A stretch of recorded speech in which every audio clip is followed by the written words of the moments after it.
Hello everyone! Welcome back to this channel, the place where we talk casually about mental health without unnecessary drama. Today, I want to invite you to understand one very important role: how to be the right support system for a friend, partner, or family member who is experiencing OCD. Maybe you felt confused before. What should I say? What should I do? Or even afraid that good intentions might backfire. Don't worry, in this video we'll cover everything from A to Z, starting with an introduction to OCD, case studies, and even example dialogues you can emulate. Grab your snacks, take a deep breath, and let's get started. Recognize OCD in its full context. Many people think OCD is just about being neat or perfectionist. In reality, behind those obsessions with order lies extreme anxiety that makes thoughts buzz incessantly. Obsessions, unwanted, recurring thoughts or urges that create distress, and compulsions, ritualized behaviors repeated to relieve that anxiety. Act like a deadly duo.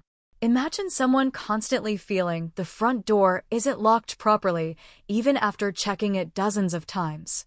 Or intrusive thoughts about germs popping up every time they eat, forcing them to wash their hands until their skin is sore. That's not merely a preference for cleanliness, it's a need to feel safe. If that ritual isn't completed, their anxiety skyrockets.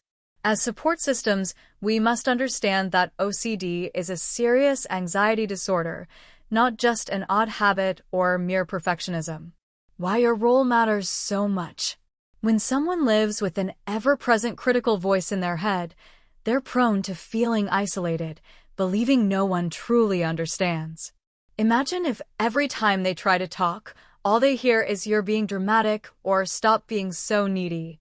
That shame can become so thick they withdraw from friends, family, even partners. This is where you step in, being present not just physically, but emotionally. Your support can mean the difference between them staying silent and seeking professional help. You're not a therapist, but you can serve as an anchor that keeps them from being swept away by anxiety. With understanding, empathetic presence, you ignite a glimmer of hope amid the storm of their thoughts. DOs, concrete actions that help. First, be an active listener. When they share the obsession making them anxious, listen without interrupting or rushing to offer solutions. Simply say, "I know this is hard for you," or "I'm here if you want to share." Those simple words often soothe more than a swift stream of advice. Second, offer help gently and with options, not force. For example, if you'd like to try a relaxation technique together, "I'm here whenever you're ready," is far better than "you have to do this." Third, help them maintain healthy routines, rising on time, eating nutritious meals, and engaging in light exercise. Physical health is closely tied to emotional stability. Fourth, celebrate every bit of progress, no matter how small. When they manage to reduce a hand-washing ritual or resist a compulsion for a few extra minutes, offer sincere praise. Small affirmations like "you did so well today" can fuel their motivation in combating OCD. Lastly, educate yourself about OCD. The more you understand its mechanisms, the more calmly you can face difficult moments. Don'ts. Common pitfalls to avoid. Avoid belittling or mocking their obsessions. Phrases like "oh, that's all in your head" or "stop overthinking" often deepen feelings of guilt and shame. Don't become the ritual police who intervenes every time they perform a compulsion. Overly controlling interventions can make them feel threatened and less willing to open up. Also, steer clear of toxic positivity. Telling them it's just a thought, smile, when they're drowning in anxiety only makes them feel ignored. Don't push them to get better fast. OCD is a long journey full of ups and downs. And equally important, maintain your own boundaries. It's okay to rest, to say "I need a moment," since burnout in a support system can be as harmful as the sufferer's anxiety. Detailed case study. Dina. Let's examine Dina's journey, a psychology major who experienced scrupulosity, a form of OCD where obsessions revolve around moral guilt. Since age 15, Dina would cry for days because she felt she had sinned, even when there was no real evidence. Dina's mother, unaware of OCD, only suggested more frequent prayers, not realizing the root issue was a relentless internal critic.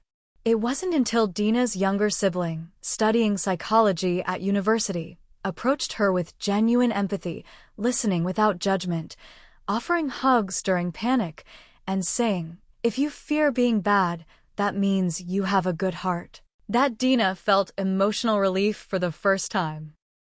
From that moment, she felt safe enough to seek therapy.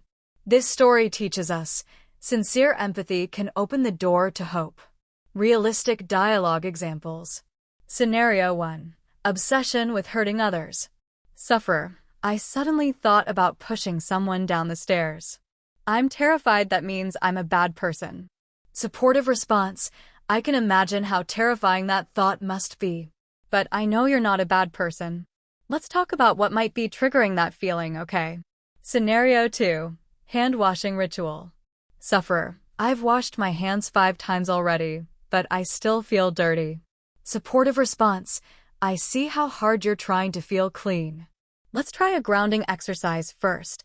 Take a slow breath, hold an object, and notice the facts around you. Daily practical tips for the support system. Create a safe space at home with a calm atmosphere, soft lighting, or gentle music for when they need to calm down. Establish a simple signal code. For example, they send the emoji in the group chat to say, "I need some time alone," so you know when to pause and when to check in. Do a weekly non-pressured check-in, not just about OCD, but also about small joyful moments, like enjoying a warm cup of tea together or watching a favorite film. This helps them see life is more than obsessions and rituals. It's also filled with small positive experiences. Reflection for the support system. Take care of yourself. Accompanying someone battling OCD can drain your emotional energy. You might feel frustrated when the same story is repeated or disappointed when progress stalls.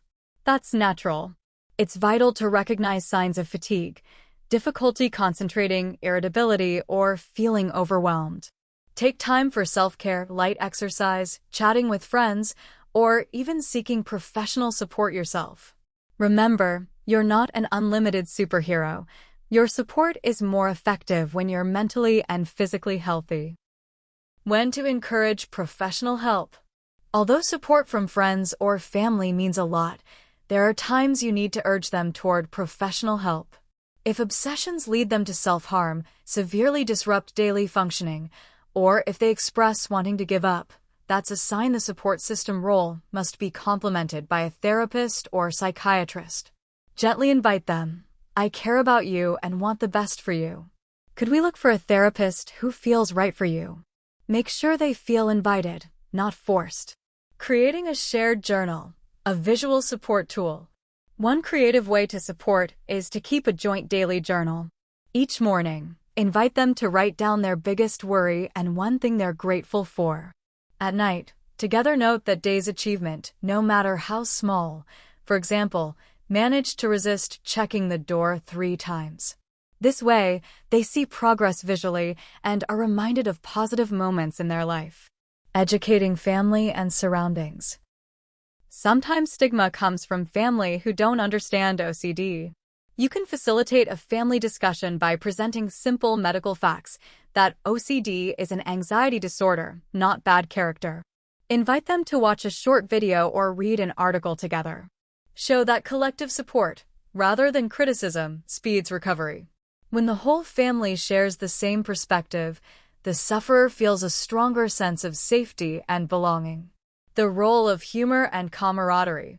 Light humor can be a medicine amid tension. For example, joke, "If you're so OCD about the TV remote, let's make a slide show how to return the remote to its home." Ensure any humor is inclusive and never mockery. Laughing together about safe, shared topics reduces tension and reminds everyone life has light moments alongside the struggle. Thank you for watching until the end. If you're in the role of a support system, remember, your empathetic presence is the greatest gift you can give. You don't have to be perfect, but you must be consistent and genuine. Starting today, pick one small thing from this script, whether it's a grounding technique, a shared journal, or an empathetic phrase and practice it within the next 24 hours. Share your experience in the comments. Your story might inspire others. Don't forget to like, share, and subscribe so we can keep learning together about mental health. See you in the next video. Stay empathetic, stay friendly, and keep it light. Disclaimer: this video is for educational purposes only and is not a substitute for professional diagnosis. If you or someone close to you experiences OCD symptoms, please consult a qualified psychologist or psychiatrist.